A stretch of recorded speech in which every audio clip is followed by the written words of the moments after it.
So we welcome you wherever you are to the penultimate game at the end of what has been this magnum opus of football. Morocco. And amid the uncompromising nature of this sporting conflict, we are all united in feeling the acute significance of the semi-final. Expectations and decibels both rising fast here. Things are heating up and we'll be getting underway very soon. So it's a straight shootout for the final. That's what we're going to see. There's nowhere, Jim, you would rather be. A game some may argue with justification as being harder than the final itself, Peter. I can certainly attest to that from my own experience. While you do everything to tell yourself you shouldn't get too ahead of things, it's actually harder than it seems. But it's looking like a terrific occasion here. Let's just hope we have a game to match all of this wonderful expectation. And already we're underway here. And when these two meet, generally speaking, sparks fly.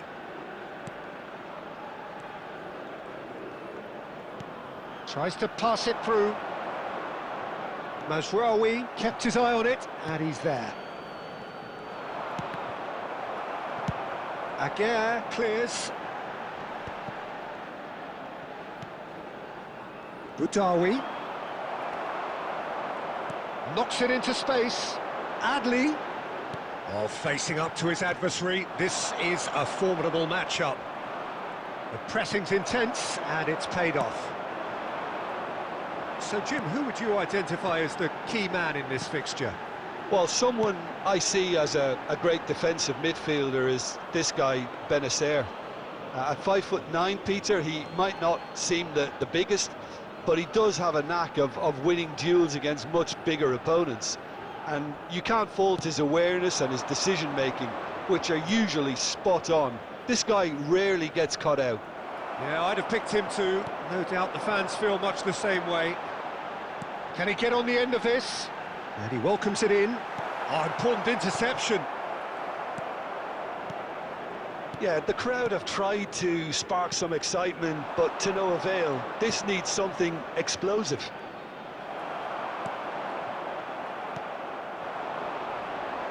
And it's Amrabat.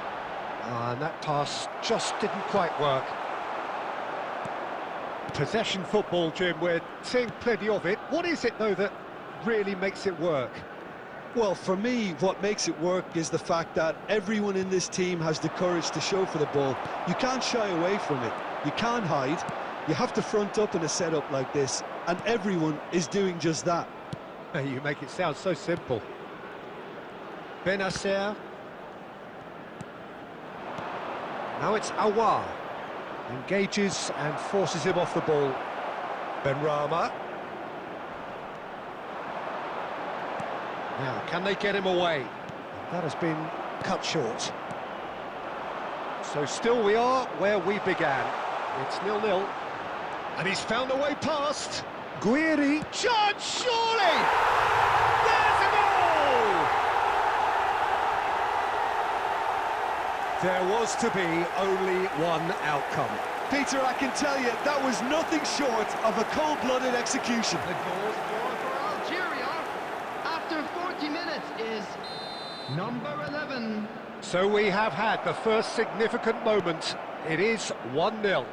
Well, that's changed the mood entirely, as you'd expect, Peter. It'll be fascinating now to see what kind of reaction it will cause. And it's Amrabat. Great ball, and he... Adli! Oh, it's there! That is remarkable! All square in a matter of moments. Well, going behind has simply triggered a collective determination to hit back, and they merit nothing less. And that is about as cool as they come. He picked his spot expertly. Just way too good, Peter. The keeper was never going to stop it. Morocco grabbed the equaliser, and we're all square. This is exactly the kind of contest you'd expect when you have so much class from both sides. Half-time in the semi-final. Well, the glass is either half full or half empty. Neither side yet truly to impose themselves, and it's level pegging at half-time. Some first-half thoughts? Well, I don't think either side will have too much to complain about or worry about, Peter. 1-1 is a fair reflection of the game so far, so it'll be fascinating to see how both teams go about trying to establish a little more control in this second half. So the end of the first half in the semi-final. Morocco are level pegging at half-time then, and it's a finely balanced game. 1-1 the score.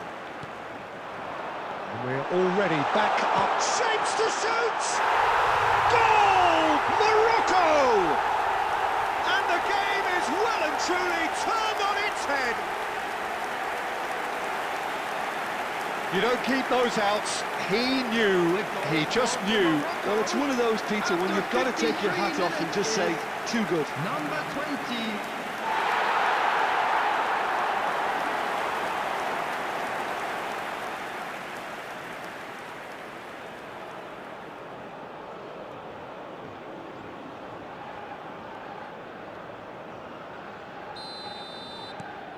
Morocco take the lead. Yeah, I always felt this was coming. There was a clear increase in both intensity and tempo. Now all they need is to try and maintain it. Awar played back into the centre. That's a good ball out wide.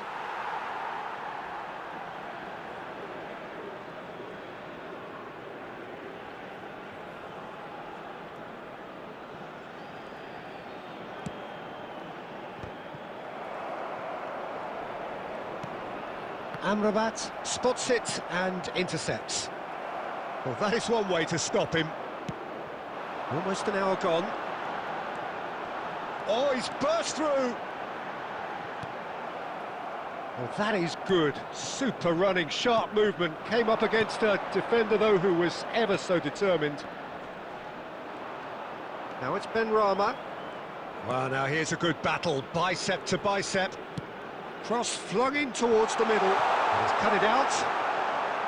Well, that's certainly more like it. They can't let the intensity drop now, Peter. This is a really front-footed approach. Well, the question now is whether they can sustain it.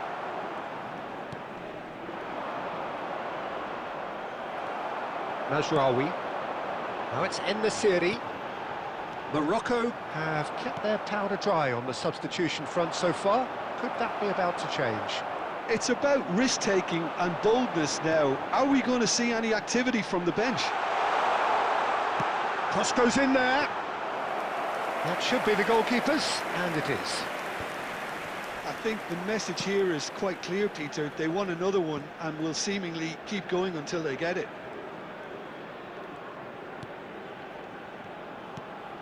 That's a good intervention. That was what he had to make in the face of danger that was growing. Now it's En-Nesyri. Truthfully, it was hard to see any better outcome there.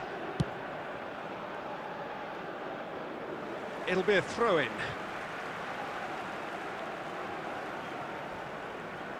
And that interception was most necessary. That was well played, well stopped.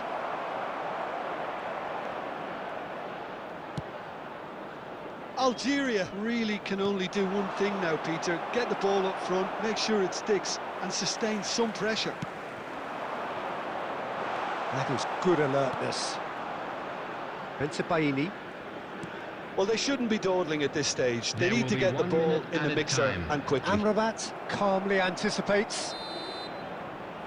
And that will be it. Morocco